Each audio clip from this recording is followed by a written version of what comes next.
तपाईं हेर्दै हुनुहुन्छ सम्मोहन टिभी। कृपया सब्स्क्राइब गर्न नबिर्सिनुहोला। कविताको शीर्षक रहेको छ समयको क्यानभास र युवा म। र मेरो कविता यसरी तपाईहरुमाझ शब्दमा पोखिँदैछन्। कहिलेकाहीँ लाग्छ मित्र, कहिलेकाहीँ लाग्छ मित्र, निश्चित लय र श्लोक बिना नै बगिरहेछ जिन्दगी। कहिलेकाहीँ लाग्छ मित्र, निश्चित श्लोक र लय बिना नै बगिरहेछ जिन्दगी। ठ्याक्कै यही नदी जस्तै, ओ ठ्याक्कै यही सेती नदी जस्तै, जसलाई थाहा छैन आफ्नो गन्तव्य तर पनि निरन्तर दौडिरहेछ। हो ठ्याक्कै यही सेती नदी जस्तै, जसलाई थाहा छैन आफ्नो गन्तव्य तर पनि निरन्तर दौडिरहेछ। म बजारका ती भरि भराउ व्यस्त सडकहरूमा हेर्छु, अरे अचेल म बजारका ती भरि भराउ व्यस्त सडकहरूमा हेर्छु। मानिसहरू दौडिरहेका छन्, उनीहरू पैसाको पछाडि दौडिरहेका छैनन्, उनीहरू त दौडिरहेका छन् आफ्ना अधुरा सम्भावनाहरू समात्न। उनीहरू त दौडिरहेका छन् आफ्ना सम्भावनाहरू समात्न। जुन सपनाहरू हरेक बिहान ब्युजिँदा, चिरबिर आवाजसँग ब्युजिँदा, चराको चुरा चुरुङ्गीको आवाजसँगै ब्युजिँदा सिरानी मुनि ओइलाएका भेटिन्छ। यही भिडमा युवा उमेर पनि कुदिरहेछ, यही भिडमा युवा उमेर पनि कुदिरहेछ।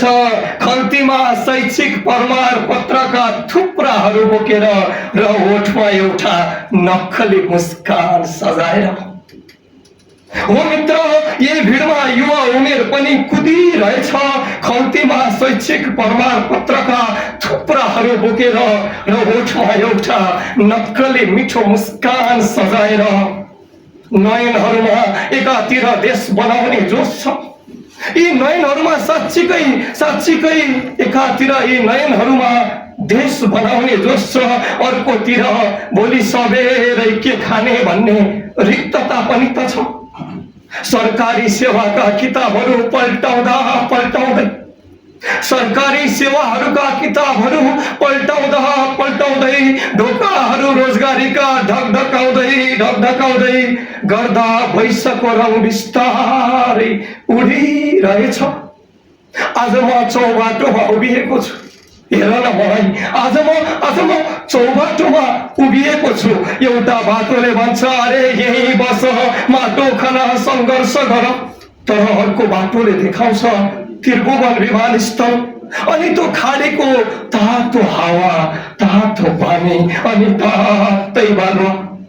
आफ्नै आमा बुवाको चाउरिएको अनुहार हेरेर अनि समाजको तीखो व्यङ्ग्य सहेर म भित्र रहेको छु गुरु।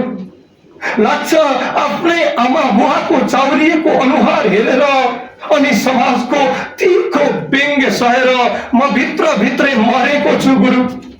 कति पटक मार्दा पनि बाँचेको छु गुरु। यो कुरा कुनै डायरीमा लेखिँदैन, तर यो कुरा कुनै डायरीमा लेखिँदैन।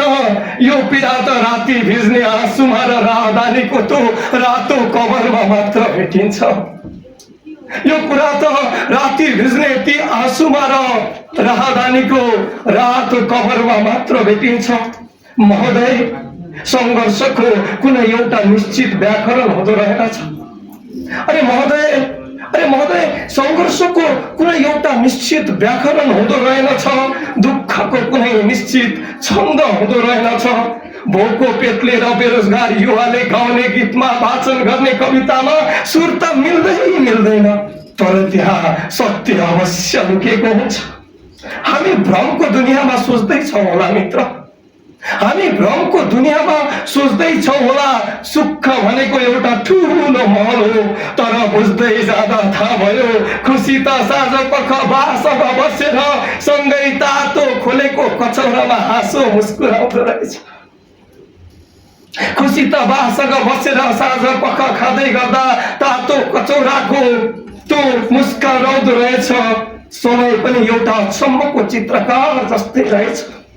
अरे मित्र, यो समय पनि त अचम्मको चित्रकार जस्तै रहेछ, जसले हाम्रा अनुहारमा र ललाटमा अनुभवका धर्साहरू कोरिदिन्छ। कपालका सेता रौँहरू र युवा अवस्थाको छटपटीलाई मात्र देखाउँदैन, कपालका सेता रौँहरू र युवा अवस्थाको यो छटपटी उमेर मात्र देखाउँदैन, यी त जीवनका आदि बेरीलाई सामना गरेर जितेर अघि बढ्न खोज्ने प्रयासहरू पनि त हुन् नि। त्यसैले म अब कुनै बन्धनमा बस्न चाहन्न, त्यसैले मित्र अब म कुनै बन्धनमा बस्न चाहन्न। म गद्य जस्तै खुल्ला र स्वतन्त्र हुन चाहन्छु। हो, साँच्चै म गद्य जस्तै खुल्ला र स्वतन्त्र हुन चाहन्छु। आफ्नै गतिमा बाँच्न चाहन्छु, जहाँ न हारको डर हुनेछ, न कुनै नियमको बन्धन हुनेछ। म केवल आफ्नो बाटोमा एउटा सम्मानित मान्छे भएर जिउन चाहन्छु। अरे सरकार, म म म केवल आफ्नो बाटोमा एउटा सम्मानित मान्छे भएर जिउन चाहन्छु। अनि भन्न मन लाग्छ, कोही राजा हुन्छ, कोही रानी हुन्छ, यहाँ सबैको आफ्नो आफ्नो कहानी हुन्छ। कोही राजा हुन्छ, कोही रानी हुन्छ, यहाँ सबैको आफ्नो आफ्नो कहानी हुन्छ। पसिना भेटिन्थ्यो पहिले बाबाको खल्तीमा, एकचोटि सम्झिनुहोस् न। पसिना भेटिन्थ्यो पहिले बाबाको खल्तीमा, अहिले छोराछोरीको गोजीमा राहदानी हुन्छ। नरौ नरौ भन्नेको कमी छैन जिन्दगीमा, साँच्चै नरौ नरौ भन्नेको कमी छैन जिन्दगीमा।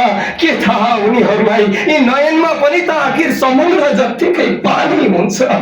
कोही राजा हुन्छ, कोही रानी हुन्छ, यहाँ सबैको आफ्नो आफ्नो कहानी हुन्छ। कोही राजा हुन्छ, कोही रानी हुन्छ, यहाँ सबैको आफ्नो आफ्नो कहानी हुन्छ, कहानी हुन्छ, कहानी हुन्छ। जय देश, जय युवा, जय सकारात्मक सोच। धन्यवाद। सम्मोहन टिभी कृपया सब्स्क्राइब गर्न नबिर्सिनुहोला।